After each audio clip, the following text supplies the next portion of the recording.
महाकाव्य रामायण के द्वारा हमने मर्यादा पुरुषोत्तम श्री राम के जीवन को बहुत करीब से जाना है। श्री राम के शत्रु, उनके मित्र, उनके परिवारजन आदि, उनका अपने भाइयों लक्ष्मण, भरत और शत्रुघ्न से अपार प्रेम, सीता जी से विवाह और वनवास से लेकर रावण को मृत्युशैया तक पहुंचाना, इन सभी बातों से हम भली भांति परिचित है। किंतु आज भी उनसे जुड़ी कुछ ऐसी बातें हैं जिसे शायद ही आपने सुना या पढ़ा होगा। आज अपने इस लेख में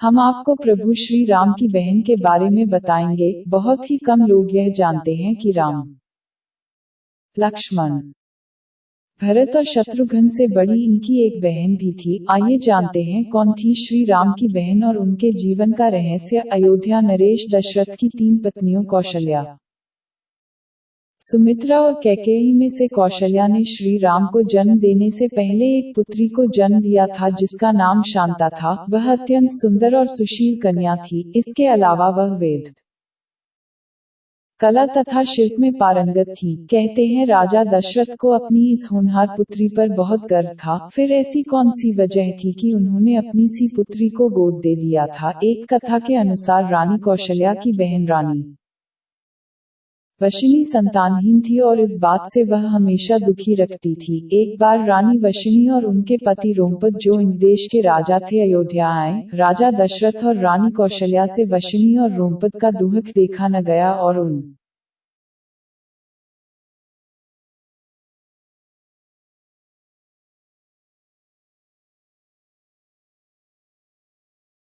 ने निर्णय लिया कि वह शांता को उन्हें गोद दे देंगे। दशरथ के इस फैसले से रोमपद और वशिनी की प्रसन्नता का ठिकाना न रहा। कहते हैं उन्होंने शांता की देखभाल बहुत अच्छे तरीके से की और अपनी संतान से भी ज्यादा स्नेह और मान दिया। इस प्रकार शांता इन देश की राजकुमारी बन गई। वैसे तो शांता को लेकर कई कथाएं प्रचलित है, जिसमें से एक अन्य कथा के अनुसार यह माना जाता है कि जब शांता का जन्म हुआ तो अयोध्या में 12 वर्षों तक भारी अकाल पड़ा। राजा दशरथ इस समस्या के समाधान के लिए ऋषि मुनियों के पास गए, जहां उन्हें यह बताया गया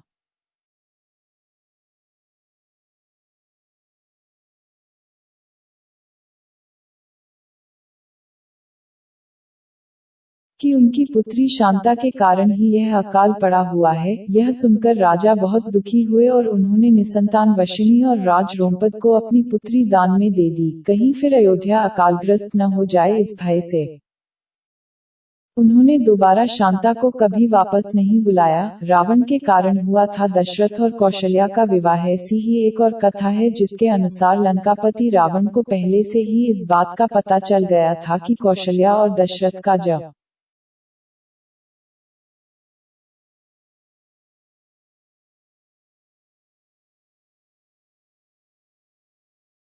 ज्येष्ठ पुत्र ही उसकी मृत्यु का कारण बनेगा, इसलिए उसने कौशल्या के विवाह के पूर्व ही उसकी हत्या करने की साजिश रची। कहते हैं उसने अपने राक्षसों को कौशल्या का वध करने के लिए भेजा। उन राक्षसों ने उन्हें एक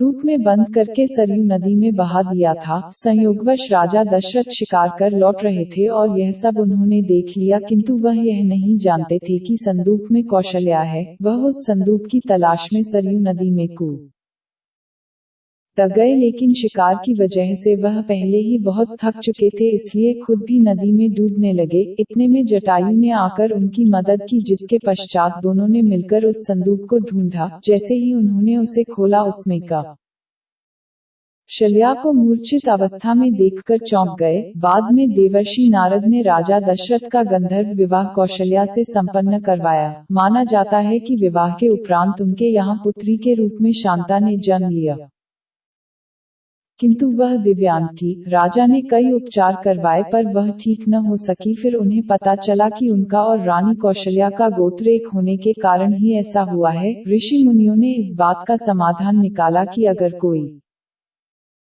शांता को अपनी दत्तक पुत्री बना ले तो वह एकदम स्वस्थ हो जाएगी। इस प्रकार रोमपद और वशिनी ने शांता को अपनी पुत्री स्वीकार कर उसे नया जीवन दिया था। बाद में शांता का विवाह विभंडक ऋषि के पुत्र ऋषि ऋग संपन्न हुआ। कहा जाता है कि उनके माथे पर सींग जैसा उभार था जिसे संस्कृत में ऋग कहा जाता है, इसी कारण इनका नाम ऋषि ऋग पड़ा।